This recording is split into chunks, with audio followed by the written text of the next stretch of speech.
हैं, ईमानदारी से काम किए, किसी को कोई कमीशन नहीं दिए, तो उन्हीं को बहुत ज़्यादा टॉर्चर किया जा रहा है।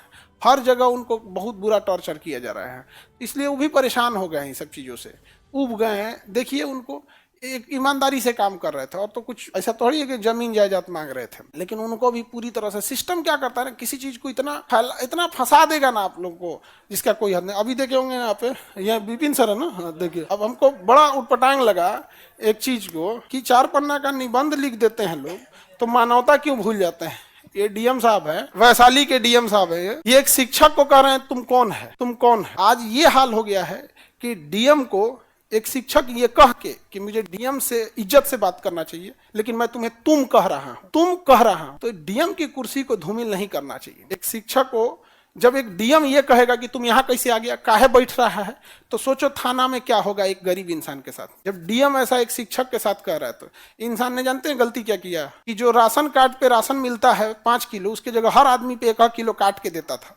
इस सबको पहुंचाए तो ऊपर तक कट नहीं पहुंच पाया, इसलिए हर ऑफिस में इनको रोका जाता है।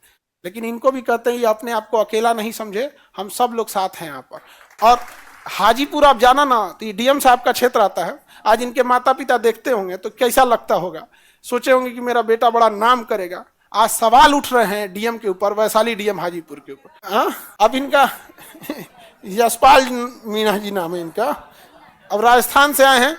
इनके अंदर के कर्मचारियों ने एक दिन स्ट्राइक कर दिया। महिलाओं ने, जो बीपीएससी से महिलाएं गई थी, सीईओ थी, बीडीओ थी, उनको ये अभद्र भाषा का प्रयोग कर रहे थे। बिहारी बोल रहे थे, तुम बिहारी, ये वो अभद्र भाषा का प्रयोग। भाई साहब, आपको बिहार से एलर्जी है तो डिपोटेशन ले लो या रिजाइन देकर चले जाओ। किसने बुलाया आपको? हाँ, कौन बुला रहा है आपको? और ऐसा भी नहीं है कि ये लोग को, देखिए ये लोग अपने पद पे बैठ के ना, ये लोग पद पे बैठ के एक फॉल्स इमेज बना लेते हैं कि ये लोग हैं तो सब कुछ चल रहा है। इनका ट्रांसफर हो जाता है, एक जिले के डीएम का ट्रांसफर हो जाता है ना, 99% लोगों को पता ही नहीं चलता आया कि चला गया कि छुट्टी पे। एक घर में पिता नहीं रहता है तो घर उजड़ जाता है। एक घर में अगर माँ नहीं रहती है तो घर उजड़ जाता है, क्योंकि माँ और पिता ने अपनी जिम्मेदारी को निभाया है। लेकिन एक जिले में डीएम है कि नहीं है, कि खत्म हो गया, कि कौन आया, किसी को फर्क ही नहीं पड़ता है। किसी को पता है कि कोई जिम्मेदारी नहीं निभाया है। यह हकीकत है। आपको आधा लोग को, अभी आप पढ़े लिखे लोग हैं और आप लोग को नहीं पता होगा कौन डीएम है आपका। इसमें आपका कोई दोष नहीं है। वो कामिल करेगा तब तो पता रहेगा। भारत का एक इंसान से पूछो जो पढ़ा लिखा नहीं भी है, तो उसे एक राष्ट्रपति जरूर याद रहेगा, एपीजे अब्दुल कलाम। समझ में आ गया कि नहीं आ गया? तो काम ऐसा करना चाहिए कि वहां पे आज इस इंसान ने ईमानदारी से काम किया, हर जगह इन्हें सताया जाता है। हाजीपुर के ये डीएम हैं। हाजीपुर में एक सड़क बन रही है NH-19, अभी उसका नंबरिंग चेंज किया गया, हाजीपुर छपरा 4 लेन 70 किलोमीटर।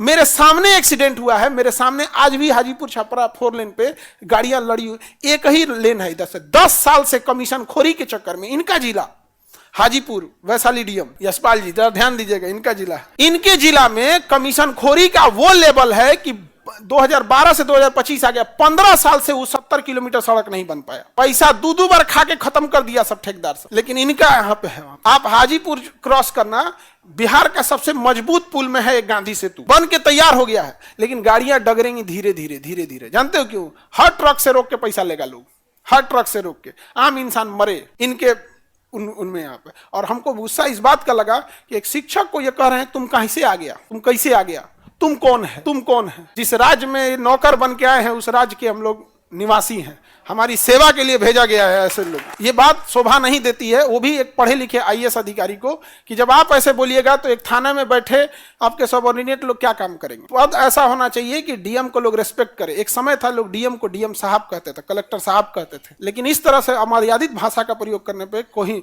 अरे भाई आपके ऊपर प्रेशर है, कुछ भी है, इज्जत से बात करने में क्या जाता है, क्या जाता है कि ठीक है बैठिए हम आपका बात सुन। आवेदन तक नहीं लिया इस इंसान का।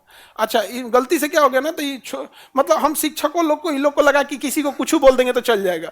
ऐसा नहीं होगा भाई। इसकी ईमानदारी की वजह से ही हम गांव गांव में घूम के वोट मांगे। सलाह पंचायत में आप लोग में कोई एरिया होगा, उस एरिया में वहां पे, तो वहां पे हमको पता नहीं था कि वोट कैसे मांगा जाता है। हमको क्या पता, लेकिन हमें पता था कि ईमानदार इंसान को अगर हम नहीं साथ नहीं देंगे तो कल को कोई नहीं आएगा। प्रचार करने के लिए हमको कहां कहां नहीं बुलाया गया। चार्टर्ड प्लेन समझते हो, जिसमें नेता लोग जाते हैं, वो तक कि सर एक बार आ जाइए प्रचार में, चुनाव प्रचार में। अभी 2024 में जो खत्म हुआ है, समझा गया, अब बहुत हाई लेवल तक सोचिए, जो चार्टर्ड प्लेन भेज सकता है क्या? हम कहे नहीं जाएंगे, हम कहे जाएंगे आपके प्रचार में? तो कहेंगे सर आप तो विपिन सर के प्रचार में गए हुए थे। हम कहे वो इंसान अलग है, आप अलग है, नहीं समझ आ रहा है। लेकिन ऐसा नहीं करना चाहिए किसी को भी। आप एक पद पे जब जो फल लग जाता है तो पेड़ झुक जाना चाहिए। ऐसे अहंकार से कोई काम नहीं होगा।